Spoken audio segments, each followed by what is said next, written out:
Oi, pessoal, tudo bem? Boa noite. Eu vou me apresentar aqui rapidinho, né? Então, eu sou a Raíza Terra, eu sou a CEO da Growth Office. Quem não conhece, é uma agência de consultoria e MPO especializada em Growth Marketing no Brasil. E, assim, antes disso, né, minha bagagem, eu sou especialista em comunicação, formada pela SPM, tenho pós-graduação em neurociência também. E sou ex-head de marketing da Exact Sales, Pips Automation, Content Tools, Project Lab, entre outros, assim. Ao longo da minha carreira, eu ajudei a alavancar o crescimento de mais de 30 empresas aí. E, recentemente, eu fui selecionada, como outros profissionais, como top 50 profissionais de marketing growth para se inspirar, para seguir se inspirar. Então, foi uma honra fazer parte dessa lista seleta. E hoje o meu objetivo aqui é compartilhar um pouquinho da minha experiência, principalmente com foco em growth na gestão. Né? Pouco se fala sobre isso no mercado, fala muito sobre hacks, sobre táticas, sobre operação, mas fala pouco sobre como gerir um time de alta performance com foco em crescimento. Então esse é o meu objetivo de hoje com vocês. Então vamos lá. Então o primeiro passo, você tem que ter as pessoas certas no seu time. Parece algo muito lógico. Ah, claro que tem que ter as pessoas certas no seu time, mas poucos gestores, de fato, tomam cuidado e façam, de fato, uma seleção criteriosa das pessoas que têm que fazer parte do seu, digamos assim, o seu objetivo, do seu desafio. Então, aqui, na verdade, tem algumas dicas que eu estou compartilhando com base na minha experiência, o primeiro passo seria montar um framework para o processo seletivo. Aí muitos podem perguntar, mas isso não é papel do RH? O RH da sua empresa vai te apoiar nesse processo, mas você, como gestor da área, você tem que estar acompanhando de perto. É você que vai saber o perfil do seu profissional, vai conseguir medir, de fato, as habilidades técnicas e também as habilidades comportamentais, já que você já tem um time, digamos assim, então você tem que entender qual é o perfil que vai se encaixar com os outros membros do seu time, que vai somar, que vai agregar. Então, primeiro passo, você tem que descrever bem o perfil profissional, tá? Então, como eu falei, as habilidades técnicas e principalmente as habilidades comportamentais. Por que eu falei principalmente? Porque a habilidade técnica a gente ensina. E comportamental? Nem sempre é fácil passar esse conhecimento. E é engraçado que dados de mercados mostram, né, que a maioria dos profissionais são, digamos, contratados pelas suas habilidades técnicas e demitidos por conta das suas habilidades comportamentais. Então, exatamente por conta desse ponto que é importante identificar qual é o perfil das pessoas do seu time. Então, assim, o outro ponto também que tem funcionado bastante ao longo dessa minha jornada como gestora é desenvolver bem as chamadas dos anúncios, os anúncios da vaga. Em vez de criar aquele anúncio básico, quais são as responsabilidades, principais qualificações que tem que ter, você pode criar uma publicidade mesmo, de forma com que o seu lead ali, o lead sendo tratado como teu candidato, né, ele se identifique com a chamada e seja atraído. Então, assim, eu tenho trabalhado bastante com o processo de inbound para processo seletivo e tem funcionado bastante. Eu vou dar um exemplo agora de uma landing page que, na verdade, isso aqui é de um projeto de um cliente nosso que a gente ajudou na contratação de um profissional. Então, basicamente, seguinte, né? A Growth Office contrata na lista de marketing digital, aqui tem a empresa de referência, isso aqui é a coisa básica para atrair, enfim, em termos de porte da empresa que o profissional vai trabalhar, mas aqui começa, na verdade, o textinho. Como é que desce? Então, aqui, ó, se você busca por desafios que estimulem o aprendizado constante, não se identifica com as vagas de trabalho nas grandes empresas nem agências tradicionais de publicidade e marketing, quer ter espaço para fazer a diferença e ajudar o negócio a crescer, temos uma grande oportunidade para você. Isso aqui foi desenvolvido a partir de um estudo de persona para o candidato. Eu desenhei uma persona para o candidato que tem que ser um profissional que não se identifica com a vaga tradicional de mercado, que busca por desafios, que não tem um background tão grande assim na carreira, que quer construir cases de sucesso, é mais hands-on, mas com base nisso, todos os anúncios que foram trabalhados foram para poder fazer com que as pessoas que se identifiquem, principalmente por esse mindset, por essa filosofia de trabalho, se interessasse. E depois, aqui depois fala muito mais, assim, em termos de detalhes, quais são os pré-requisitos, em termos de qualificações, experiência e as principais responsabilidades. Mas o foco aqui, na verdade, foi muito mais o texto para chamar o perfil. Beleza? Pode. Ah, tá, aqui já posso passar. Tá, já falei. Um outro ponto, assim, é definir as etapas do processo seletivo. Então, geralmente, eu trabalho com pipeline, crio um Trello para você acompanhar todo esse processo seletivo. Então, a primeira etapa seria a triagem dos currículos. O segundo seria a aplicação de testes técnicos. Isso é importante para você conseguir, de fato, validar as competências técnicas do seu candidato e chamar para entrevista. Então, nessa entrevista, o que é importante você já ter em mãos, né? Definir quais são as perguntas que você vai conseguir identificar o perfil do seu candidato. Então, um exemplo, assim, algumas dicas para quem busca montar um time com mindset de growth. Fuja dos profissionais que só contam os seus cases de sucesso. Se você vai chegar numa entrevista e vai aquele profissional que só conta sucesso, não contrate ele. Alguém pode imaginar por que uma pessoa que só fala de sucesso não é um candidato ideal? Alguém pode me ajudar com isso? Você quer falar? Pode falar. Por que vocês acham que quem só fala de sucesso não é um candidato ideal? Fala a verdade, né? A vida não é feita só de sucesso. Perfeito? Exatamente. Vai falar o que aprendeu com os erros? Entenda, é exatamente isso. Você acabou de descrever uma característica de um mindset. Um mindset de crescimento é aquele profissional que está sempre buscando aprender com os seus erros, não tem medo de errar, de compartilhar toda a sua jornada. E isso são pessoas que estão sempre se desenvolvendo porque acreditam que a inteligência é algo que se constrói e não é algo que você já nasce sabendo. Então, pessoas que têm medo de falar de falhas são pessoas que têm um mindset fixo, que acreditam que uma falha na tua vida determina se você é inteligente ou burro, tá? E essas pessoas são perigosas. Por quê? Porque são pessoas que não vão colaborar, são pessoas que vão ser extremamente competitivas entre o time e não vai somar, né? Porque elas sempre têm que estar, digamos, tem uma autoconfiança baixa e vão estar sempre, digamos, em vez de ajudar, pode minar o teu time. Tá, então eu acabei falando já isso aqui que eu estava falando com vocês, tá? Ops, travou aqui. E também pessoas com mindset de crescimento são mais abertas a receber feedbacks, porque elas aproveitam cada momento de troca. Elas acreditam que como a sua inteligência ela é mutante, então quanto mais feedback ela receber, mais oportunidades ela vai ter para crescer, tá? Então são pessoas que trocam experiências e isso facilita muito o trabalho em equipe. Se a gente está falando aqui de agilidade, de times de growth, existe toda uma questão de uma filosofia de um trabalho colaborativo. Então, as pessoas têm que ter esse perfil. Até aqui está ok para vocês? Beleza. Tem um teste aqui, que depois eu vou compartilhar com vocês esse slide, que tem um teste de mindset. Vocês podem fazer o teste depois. Para quem é gestor, pode pegar, se basear em algumas perguntas desse teste para poder implementar nos processos seletivos, que ajuda a identificar o perfil, se é mindset fixo ou de crescimento.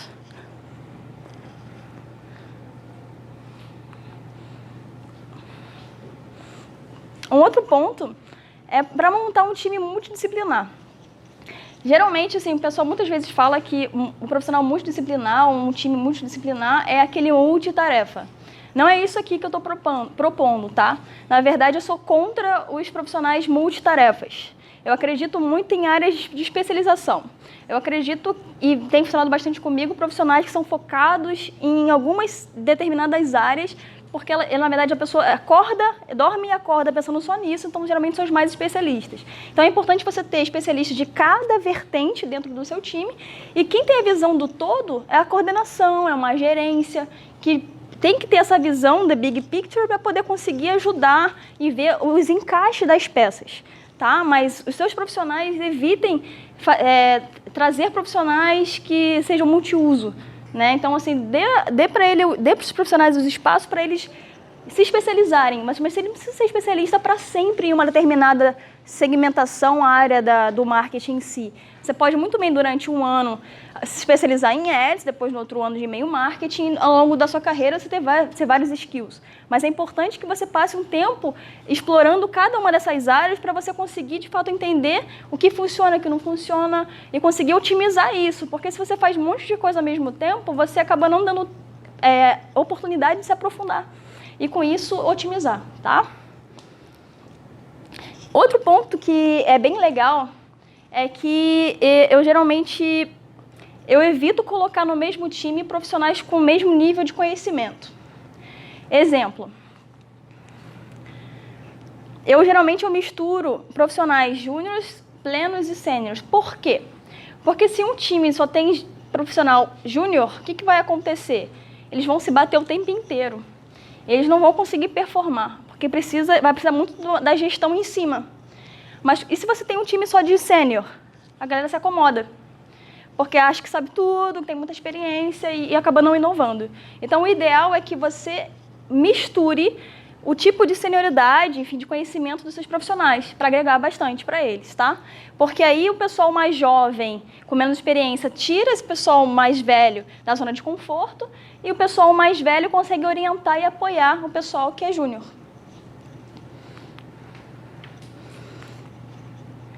Segundo passo, deixa eu beber uma aguinha aqui. É estruturar o setor, né? Então, a gente está falando assim, a gente falou primeiro das pessoas e o segundo passo é estruturar. A pessoa, mas é óbvio que eu tenho que estruturar, mas muitas vezes, quando você é contratado, você já vai na operação direto. Não é? Concordou, né? E às vezes, só que a gente sabe que tem que montar o avião em voo. Faz parte. Mas você tem que dedicar um certo tempo da tua semana para estruturar o seu setor. Se você quer crescer, você tem que se dedicar para isso. Então, algumas dicas aqui. Não está funcionando esse negócio.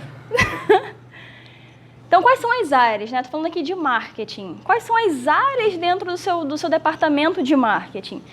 Tem especialistas de marketing de conteúdo, automação de marketing, e-mail marketing, mídias sociais, mídia paga, eventos, assessoria de imprensa, entre outros. Então, você começa a organizar quais são as vertentes dentro do teu time. Você vai ter um núcleo de inbound e outro núcleo de outbound marketing. É legal. E tem que estabelecer uma rotina de alinhamento entre as áreas de marketing, vendas, que aqui também encaixa pré-venda, tá? Produto ou serviço e sucesso do cliente. Vou falar um pouquinho mais para frente sobre isso. A gente está falando de growth, né? O growth aqui, o segredo é exatamente a integração entre áreas de marketing, de vendas e sucesso do cliente. Porque não adianta você só focar em aquisição ou até mesmo trazer lead, se esse lead não tem o perfil da sua persona ideal, não alimenta seu time de venda, e também depois que esse lead vira cliente, ele vai embora. Então, quando você tem um alinhamento dessas três vertentes, existe de fato um crescimento do negócio. Então, aqui, na verdade, é um funil que a gente trabalha na Growth Office, que eu tenho implementado também em algumas empresas, são as vertentes de inbound e outbound, trabalhando em sinergia. Aqui é o famoso funil Y, que inbound também entra na parte de aquisição, ativação, retenção, encantamento e recomendação, tá? Opa, aqui é um exemplo. Isso aqui é a estrutura do time da Exact Sales, que eu montei em 2017. Lá, como é que a gente organizou, né? Tinha uma área de inbound, que tinha conteúdo, que tinha uma conteudista, uma designer gráfica e um produtor de vídeo. A área de geração de lead, que tinha mídias sociais, e-mail marketing e automação de marketing. Outbound, também com a vertente de conteúdo. Geração de lead com LDR, ou seja, tinha um profissional que só gerava lista fria para o time de pré-venda.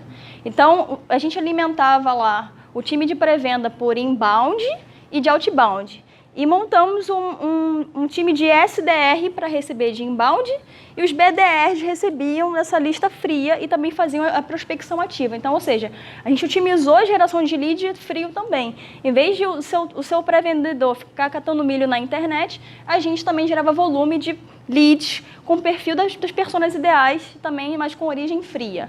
E eventos, tá?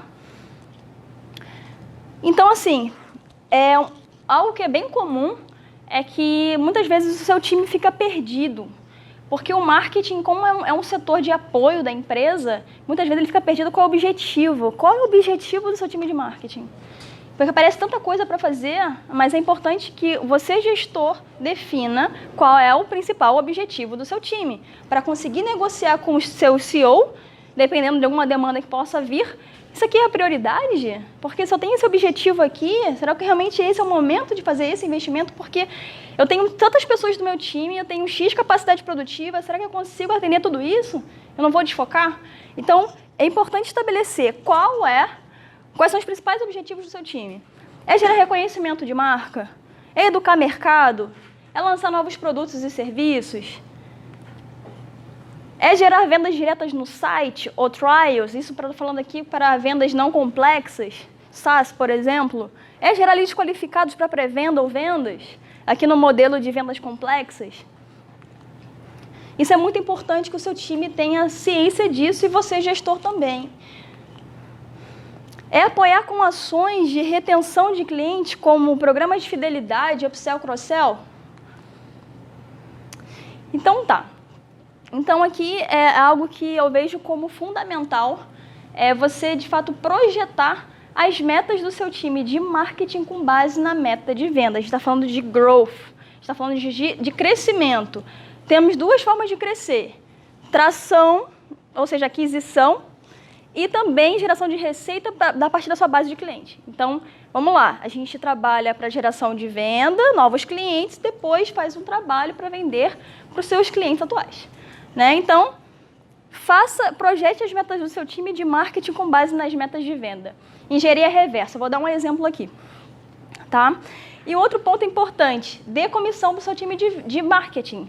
Porque, geralmente, o time de marketing está totalmente ligado à geração de receita e não ganha nada. Só um parabéns. Você acha que isso motiva? Ver a galera de pré-venda, de venda ganhando comissão e, pô, se eu fiz todo o trabalho de geração... O pessoal tá rindo, vocês querem compartilhar? Eu também quero... Fala aí, galera, vai. Troca ideia. Mas é isso, porque o pessoal fica bastante frustrado. Por quê? Porque se tem toda uma ligação direta, não precisa ser a mesma comissão que venda e pré-venda. Né? Sabemos que... Tô correndo? Tá lento? Tá bom, pode deixar. Sabemos que marketing lá não trabalha com variável, que já tem um salário fixo e tudo mais, só que, ainda assim, um incentivo que seja 0,5%, gente. Isso já incentiva o pessoal a bater meta, tá? Então, isso aqui é um funil clássico de visitante leads, oportunidade de venda, que são, na verdade, taxa de conversão. Esse aqui é um outro funil já com base, já considerando que tem uma pré-venda inside, ou seja, o marketing gera MQL, que na verdade ele gera os leads qualificados, que gera os source, que são na verdade os leads com perfil da pessoa ideal, que foram validados pela equipe de pré-vendas, as SQL são as reuniões agendadas e venda em si, tá? Oi? Ali voltando o slide anterior, tem como eu fazer essa conversão de visitantes para leads mesmo? Eu não tenho uma landing page. Visitante para lead? Pode fazer pelo opt-in no teu site. Tem que ter alguma coisa para captar. Não precisa ser landing page, mas pode ser um formulário. Mas de alguma forma você tem que pegar, tá? Raíssa, deixa eu aproveitar um momento para perguntar. Esses indicadores que hoje tu tem ali de funil, eles são de que tipo de mercado? É um mercado de software para vendas complexas, tá? Se você quiser, depois você me manda um e-mail, que eu tenho um benchmark de todos os mercados, tá? Quem quiser, eu posso compartilhar. Então, tem aqui as taxas de conversões médias do mercado, tá? Então, criar o SLA de marketing de vendas, o famoso SLA de marketing de vendas. Então, quais são os pré-requisitos do lead que devem ser enviados para a pré-venda? Básico. Ou seja, qual é o campo, qual é o cargo, qual é a área de atuação, tem mais alguma outra pergunta, o tamanho da empresa, enfim, é bom estabelecer isso muito bem, tá? Qual é o volume e frequência de repasse desses leads? O que acontece? Eu já vivenciei isso também, é que, exemplo, na Exact, né, vou falar algo, né, recente, assim, o pessoal, muitas vezes, o time de marketing, até pegar no tranco, às vezes deixava para poder gerar lead no final do mês. Aí mandava, ao invés de mandar uma cadência de, sei lá, de 15 leads por dia, chegava na última semana, mandava 100. O que acontecia? Você acha que o time de pré-venda conseguia atender? Não. Descartava lead. Por quê? Não dava tempo, ou seja, todo um desperdício. Então, é importante ter todo esse alinhamento. Também já vivenciei isso em outras experiências, que marketing gerava lead e pré-venda não atendia no tempo que precisava. Aí esfria. Então, assim, então é importante criar esse LA de marketing de vendas e alinhar, beleza, marketing entrega isso e o que pré-venda faz? Quais são, de fato, os gatilhos para você descartar um lead? Porque quando você tem um volume muito alto de oportunidade, às vezes os pré-vendedores, eles podem não dar muito valor, né, a cada lead porque tem muito volume. Né? Só que é importante entender, poxa, será que realmente vale a pena descartar? Quantas vezes você tentou falar com ele? Então, estabelecer o número de ligações que tem que fazer, enfim, vários outros critérios e quanto tempo você vai ficar insistindo para falar com esse lead, tá? E, de preferência, criar uma automação para poder, de alguma forma, nutrir esses leads descartados para aproveitar de alguma forma. Ok. E, sim, criar uma rotina de reuniões semanais entre os times, tá? Então, aqui eu falei de marketing para venda e também é importante criar um alinhamento com a área de produto e de serviço também.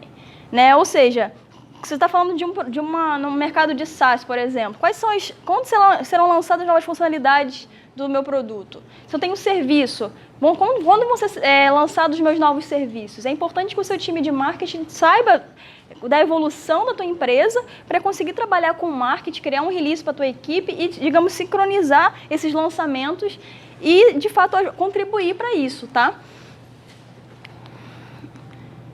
E também uma rotina de alinhamento entre marketing e sucesso do cliente. Ou seja, você tem que ter uma proximidade com quem fala e estar diariamente com seus clientes para entender o que está funcionando, como os nossos clientes enxergam a gente, quais são os nossos principais diferenciais, quais são as falhas que a gente pode melhorar de alguma forma. Enfim, conseguir pegar esses insights, ter uns cases de sucesso, ajudar a construir esses cases de sucesso, para criar materiais depois, com depoimentos, com white paper para poder gerar novos leads, assim, de fato ajudar na atração de venda. Tá? E outros pontos também, beleza, o marketing ele pode atuar com upsell ou cross-sell, ele pode contribuir para o atingimento desses resultados? Tem como o marketing criar um relacionamento com seus clientes, de fato, para evitar o churn? Quando você tem um alinhamento com a tua área de sucesso do cliente, é possível você contribuir para isso, tá? Para minimizar o cancelamento também. Tá? Esse aqui é um exemplo. Pode abrir aqui a aba Inbound KPIs. Uhum.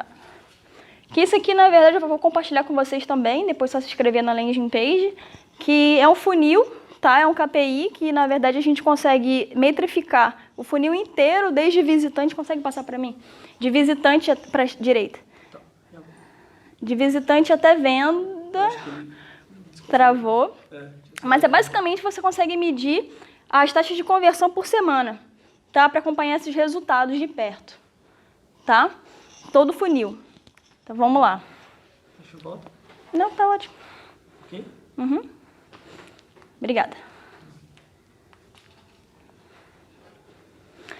Então, vamos lá. Aí, nós já falamos sobre a parte de alinhamento entre as áreas. Um ponto importante é implementar a cultura de feedback. Então, assim, metrificar, de fato, as habilidades comportamentais e técnicas. Geralmente, feedback é muito, digamos assim, sem objetividade. Eu acho que isso pode melhorar.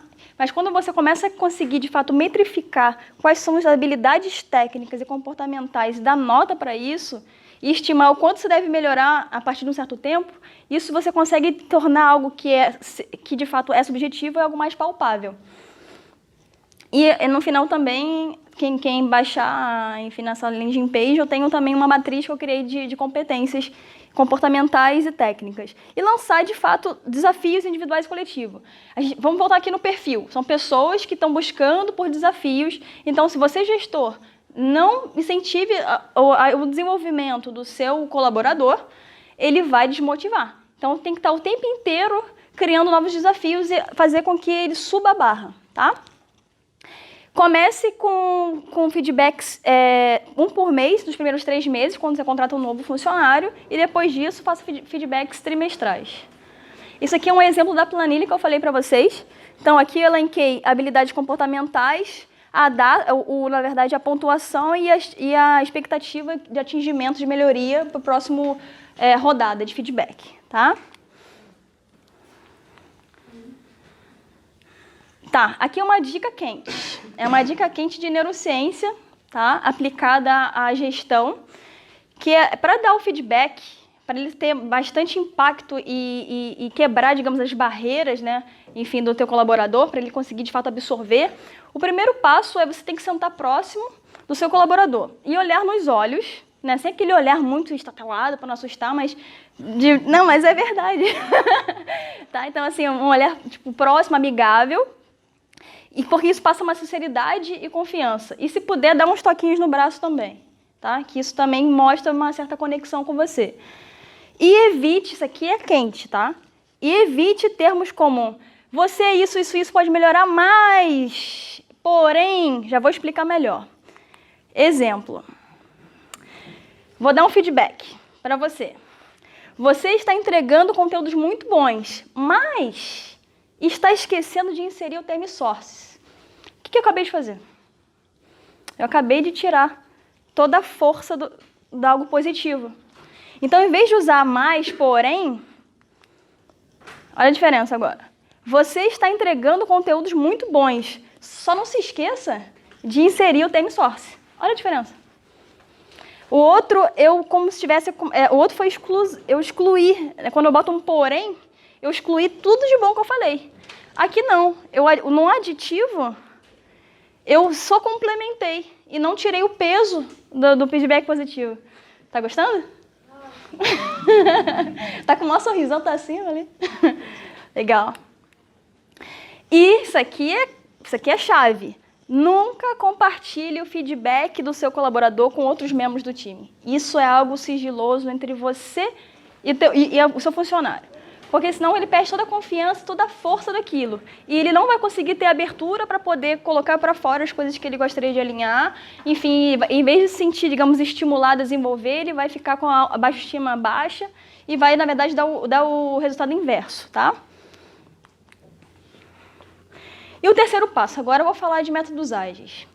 Por que eu passei e falei tudo isso aqui, gente? Porque se eu fosse direto para métodos ágeis, toda a importância crucial está em etapas anteriores ao métodos ágeis. Que primeiro é falar de perfil, segundo é manter uma cultura de feedback constante, vocês vão ver que a cultura ágil fala disso o tempo inteiro, tá? E agora, na verdade, é uma rotina. Então, todos estão familiarizados aqui o que são métodos ágeis? Todos estão? Levanta a mão para mim quem está familiarizado. Beleza. Então, assim, ó, basicamente o quê? Né, segundo o PMBOK, que é a Bíblia do GP de projetos. Projetos que precisam de resultados rápidos, que possuem um elevado grau de incerteza, estão sujeitos a mudanças, restrições de recursos humanos, que desejam simplificar os seus processos para entrega de valor, são fortes candidatos às práticas ágeis. Por que eu estou falando isso aqui? Isso aqui se encaixa muito para o mercado de tecnologia, que é onde veio o berço dos métodos ágeis, e também para a área de marketing, que é o caso aqui. Então, aqui é o manifesto do Agile Marketing. Não é da minha metodologia Agile Growth Marketing que eu implementei algumas outras melhorias. Isso aqui é o manifesto padrão de Agile Marketing, que a prioridade número 1 é satisfazer o cliente. O cliente aqui, quando você está dentro de uma empresa, o cliente é o seu gestor, é o CEO da empresa. Quando você está, enfim, tem a sua empresa, o cliente é o seu cliente de fato que paga suas contas. Então, mudanças de requisitos fazem parte do jogo, é preciso entregar valor com frequência, unir competências é essencial, estratégias funcionais superam planos detalhados, processos ágeis são sustentáveis. Atenção à excelência técnica aumenta a agilidade. Simplicidade reduz desperdícios, times auto-organizáveis projetam melhores experiências e nada melhora sem avaliação de desempenho. É por isso que eu estava falando o tempo inteiro. Não adianta você ter as melhores pessoas no seu time se você não acompanhar, se você não apoiar, você não vai conseguir desenvolver as capacidades desse profissional. Então, o que é agilidade? Muitas pessoas confundem o que é agilidade. Então, agilidade tem a ver com criatividade, com colaboração, comprometimento da equipe, flexibilidade para as mudanças e riscos, comunicação aberta entre gestor e membros, entre os membros do time, feedbacks constantes, auto-organização, tomada de decisão baseada em dados, compartilhamento de ideias, conhecimentos, foco no resultado e assertividade na entrega e no prazo. O que não é agilidade? Ser ágil não é necessariamente ser rápido. Isso é um clássico de miopia do que é métodos ágeis. Rapidez não é agilidade. A agilidade tem a ver com a adaptação, com a flexibilidade. Se você focar somente na velocidade da execução, vai afetar a qualidade. Então, na verdade, entregas de alta qualidade e no prazo são consequências dessa cultura ágil. Então, se você faz acompanhamento constante, tem alinhamento do time, seu time é auto-organizável, tem tudo para você conseguir, de fato, entregar alta performance e no prazo, né? Alta qualidade. E o passo 4 aqui, cria uma rotina para acompanhar. Então, aqui tem uma mistura, tá? Como eu trabalho. Os métodos ágeis são maravilhosos, mas ele tem um porém. Se você não tem um framework que te dê uma estrutura, como um cronograma ou uma planilha para metrificar, fica muito solto. Você acaba perdendo os dados. Muitas vezes o pessoal trabalha com post-it colado. Então, eu sugiro ter um cronograma detalhado para você, de fato, acompanhar os entregáveis a médio e longo prazo e trabalhar com os ciclos dessas sprints utilizando uma ferramenta, tá? Então, pode ser sprints semanais, quinzenais ou mensais. E utilizar Kanban, né, aquela estrutura lá de pipeline, para poder facilitar a troca de informações e arquivos entre os membros do time.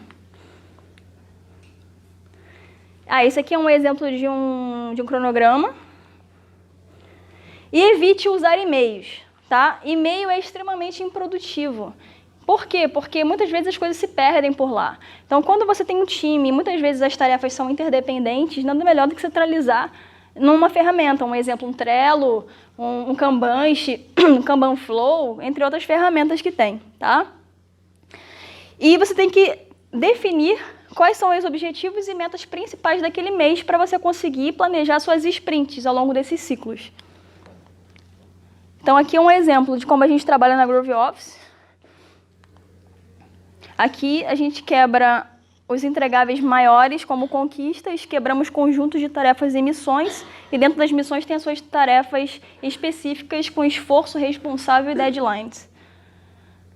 Aqui é uma planilha que eu uso como apoio para metrificar a performance individual e do time. Opa! E, é claro, assim, é importante para estabelecer dia e horário fixo do planejamento da sprint, tá? Aqui, na verdade, tem algumas dicas de duração do planejamento da sprint. Então, quando se trata de um planejamento de uma sprint mensal, tem que durar no máximo 8 horas. Quando é uma sprint quinzenal, duração máxima é de 4 horas, estou falando do planejamento, ou seja, todo o time tem que estar lá, interagindo, quebrando essas etapas do macro para eu entregar esse macro, quais são os micro entregáveis que eu tenho que ter, estimar tempo e responsável, deadline para cada uma e as interdependências, tá? E quando se trata da sprint semanal, duração máxima de 2 horas. Isso aqui é bem legal. Alguém pode... Quem é coordenador, gestor de marketing de alguma área aqui? Pode levantar a mão, por favor.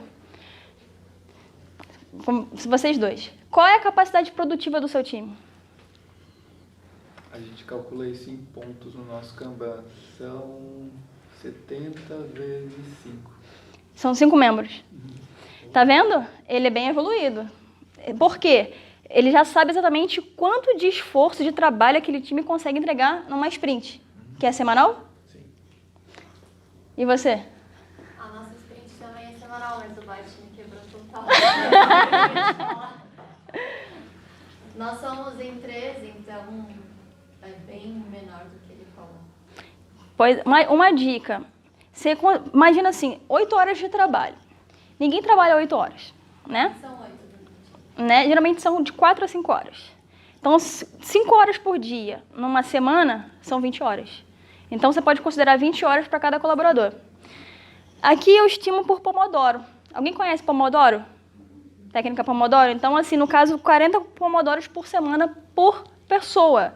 Isso inicialmente. Quando o time começa a performar melhor, a gente consegue aumentar a barra. Ou seja, entregar mais, com menos pessoas, sem precisar ampliar a equipe. Mas isso tem a ver com o desenvolvimento do time e trabalho em conjunto, tá? E para cada sprint, esse é o pulo do gato. Cada sprint você tem que definir a meta. Então, um exemplo aqui prático. Qual a sua meta de lead do mês passado? No mês passado, 1.800. Mil- Não, falando qualificado. Lead qualificado? Qualificados. Quantos? 1.800. 1.800 leads qualificados. Então, vamos supor, você tem a sua meta de 1.800 leads qualificados. Quando você for planejar a sua sprint, você vai pensar em 1.800 dividido em 4 semanas. Daria quanto? Alguém faz a conta pra gente. 1.800 dividido por 4? Quanto? 450. Né? Aí você pega, ó, na semana tem que ter 450. Mas mais do que isso, quais são as ações que eu tenho que fazer para atingir essa meta? Porque assim, o que acontece? Você tem aquela meta e tem... Todos os dias, né? Todos os dias. Aí você tem que estabelecer, eu tenho que gerar tantos, fazer tantos materiais educativos, tem que fazer ads, tem que fazer isso. E tem isso muito forte como prioridade, porque a tendência é entrar outras demandas ao longo da sprint, e se você não tiver isso claro, você perde o foco e não consegue bater a meta. Então, o objetivo é, se você percebeu que não está conseguindo bater meta e estão entrando outras coisas, para tudo e foca no que interessa para gerar resultado. Então, as reuniões diárias, elas têm que ter 15 minutos e cada membro do teu time tem que responder a 3 perguntas. O que eu evoluí de ontem para hoje na sprint? O que eu vou entregar hoje? E se existe alguma coisa que esteja impedindo o meu trabalho? Aí aqui entra o líder, né? O líder, na verdade, vai ser a pessoa que vai motivar o time, vai incentivar. Se ele falar assim, não evoluí, mas por quê? Existe alguma coisa que eu possa fazer para poder contribuir? Existe algum... não, fulano que... Aí você começa a tirar bem, digamos que eu falo aqui, da muleta, né? O pessoal gosta muito de muleta, eu não entreguei, por que isso, por que... Não, é o momento de falar assim, por que você não entregou? Porque tá bom, então fulano, ele não entregou porque ele precisa da tua tarefa, que é interdependente, então o líder faz todo esse alinhamento entre os membros do time, tá? Então eu falo assim, nesse framework, nesse trabalho de métodos ágeis, o líder tem que ser servil. Ele, de fato, ele tira os obstáculos da frente, ele facilita, ou seja, ele é o facilitador, motivador, ele tem mente aberta, ele valoriza as ideias e opiniões do seu time, ele é incentivador, ele é otimista, e ele assume a responsabilidade pelo time, tá? Ele serve seus, digamos, liderados. Porque ele sabe conquistar, engajar o time, e ele não se esconde quando a merda acontece, tá? Então, ele é o primeiro a falar, cara, deu merda, a culpa é minha, entendeu? Porque muitas vezes os gestores querem apontar, a culpa é dele, ou falando, não, cara, a culpa é tua, você é responsável pelo seu time, você que não conseguiu de alguma forma extrair o melhor de cada um. Então, ele assume, tá? Ele sabe cobrar o time com inteligência, engajando, incentivando, apoiando, e não é um ditador, né? E fechamento da sprint. No fechamento da sprint, assim como as outras reuniões, tem que ter hora para acabar, tem hora, estabelecer horário fixo. Um exemplo aqui, tá? Geralmente, o planejamento da sprint eu sugiro a gente fazer nas segundas-feiras. Reuniões diárias, aí cada um estabelece um horário que faça sentido, e fechamento geralmente nas sextas-feiras, quando se trata de um ciclo semanal, tá? Principalmente porque sexta-feira é um dia, último dia da semana, e o fechamento é um momento de lavar roupa suja também. É o momento de olhar tudo que aconteceu nessa semana, identificar o que funcionou, o que não funcionou, o que a gente pode melhorar como indivíduo e como time, tá? E sempre é importante documentar a reunião, tá? E o que tem que identificar nesse fechamento? Quais as demandas foram entregues? E se não foram, por que não foram entregues? Verificar se as pendências que ficaram vale a pena colocar na próxima sprint. E levantar as lições aprendidas individuais e do grupo. Então, essas lições aprendidas, geralmente a gente fala de comportamento, a gente fala de uma técnica, e o gestor tem que incentivar. O que você aprendeu nessa sprint? Geralmente as pessoas no início ficam com vergonha de falar, então você tem que incentivar ele e botar para fora mesmo e falar. Depois que cada um fala individualmente, é um momento de reflexão em grupo. Aí a pessoa pergunta, o que nós devemos manter para a próxima sprint, como um time? O que nós devemos descartar, ou seja, melhorar para a próxima sprint? E depois, o que nós devemos descartar? Então, esse tipo de cultura incentiva muito o alinhamento entre o time e, de fato, o alcance dos resultados, tá? E o crescimento em conjunto. Então, assim, para finalizar, é uma reflexão. Não adianta, assim, você só olhar para os números se você não olhar para as pessoas, né? Geralmente, quando a gente trabalha muito com métricas, com metas, a gente acaba olhando muito para número e esquece de olhar que existe cada pessoa por trás daquilo ali. Então, não adianta, porque só as pessoas motivadas que vão, de fato, fazer de tudo para bater a meta, para se ajudar, senão vira uma competição acirrada e acaba não contribuindo para o desenvolvimento de ninguém. Então, quando você tem, de fato, todo esse alinhamento com o seu time, você vai conseguir bater as metas, você vai conseguir ter um time, de fato, produtivo, que vai fazer mais com menos, alinhado, e, de fato, contribuir para o desenvolvimento de cada um dessas pessoas, tá? E o passo 5, coloque em prática, tá? Porque é muito lindo na teoria, tá maravilhoso, mas, cara, qual é o segredo? Tem que implementar. É uma boa ideia, só é uma boa ideia se for implementada, certo? Então, eu espero que vocês tenham gostado. Alguém tenha dúvida, alguma coisa que vocês queiram colocar?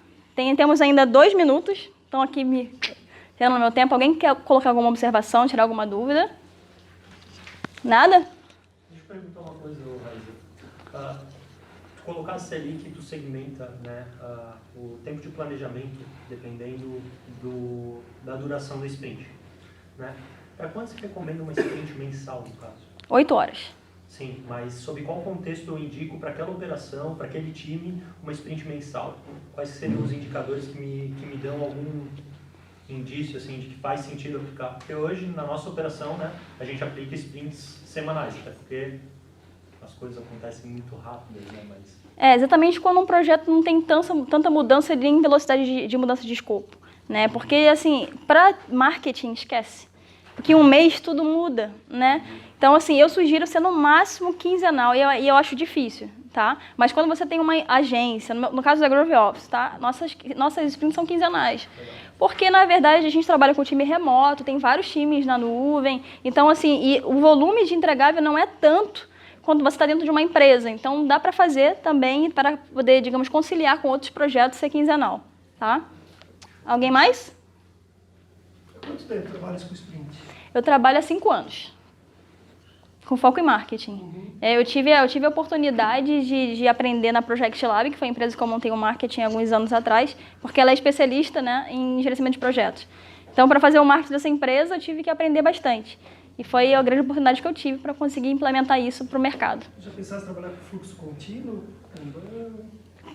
Sim, na verdade, eu trabalho com Kanban muito mais do board em si, mas não aquele fluxo contínuo. Você quer trocar uma ideia, me dar alguma dica para poder somar alguma coisa? Não, é que a gente já trabalhou com sprints por 4 anos, 4 anos, e depois de um tempo, o time amadurece, etc., ele começa a parar de estimar e trabalhar mais com base na vazão e estatística do que se faz, do que o time entrega. Então, eu sou da área de desenvolvimento, tá bom? Então, foi que a gente já passou por esse caminho, e para saber se ainda está indo bem contigo o sprint, etc. Está funcionando bem, até porque marketing é um desafio novo a cada semana, a cada mês. E são projetos muito diferentes, então dificilmente entra num fluxo contínuo. Se a gente entrar num fluxo contínuo, quer dizer que tem alguma coisa errada, né? Então quer dizer que a gente não está inovando. Tem alguma coisa, né, fora da normalidade. Entendo que quando a gente está falando de software, de repente, né, a parte muito mais de manutenção dele, acho que faz sentido, de repente, fazer um fluxo contínuo. Mas quando você, de repente, está criando novas funcionalidades, talvez... Não, eu não sei como é que é, geralmente. Pode falar. O que ele está falando, na realidade, é o seguinte, porque o que ele está tentando dizer quanto a fluxo contínuo não é simplesmente uma situação onde a todo momento tem uma rotina a ser feita. O fluxo contínuo que ele está falando seria entregas contínuas, né? Então eu posso ter os projetos serem grandes, serem quebrados em entregáveis menores, da mesma forma que acontece no sprint, mas a diferença é que no Kanban ele vai ser puxado. Então o que acontece é que cada parte faz a sua própria demanda puxando o processo anterior, né? Então, a gestão de quadro é uma coisa, o Kanban seria outra, né? Ela faz parte do Lean. E eu acho interessante porque a gente sofreu com a mesma coisa lá em 2009, quando a gente começou com sprints e essas coisas todas. E o que a gente mais sofreu, na realidade, são com os overheads que acontecem em reuniões. É muita cerimônia. E aí a gente começou, com o tempo, a perceber que isso tomava um tempo gigante e minava todo o processo. Verdade, né? Isso, aí o que a gente fez foi exatamente quebrar isso tudo em situações, processos menores, pacotes menores, com tamanhos regulares, né, onde eles são iguais, e aí é possível ser metrificado. Então, porque a gente olha lá e diz assim, olha, eu tenho no meu board lá X histórias. Se cada história daquela demora 2 dias, ou 3 dias, ou X dias, eu já sei quanto tempo aquilo vai ficar na fila, por exemplo. Ah, entendi. Porque Então, você tem o histórico. A demanda, na realidade, disso, ela é contínua. A entrega, ela é contínua. Não se para em Sprints. né? Entendi. Quanto maior o sprint, o problema do sprint é que quanto maior, pior é o meu planejamento. É mais difícil planejar. Exato. Maior a taxa de erro. Aham. Maior a taxa de erro, porque eu tenho que botar uma mãe de Ná gigante nesse negócio. Sim. Né? Assim, ninguém consegue dizer, sim, isso aqui vai demorar 2 horas, eu vou fazer 2 horas. Sim. Isso não rola, né? Por isso eu prefiro trabalhar com sprints semanais, de preferência, né? Porque é exatamente isso. Às vezes a gente erra e quando erra na estimativa, afeta tudo, né? Que é uma cadeia, né? Mas bacana. Eu vou estudar mais sobre isso para ver como posso implementar no marketing. Obrigada, viu?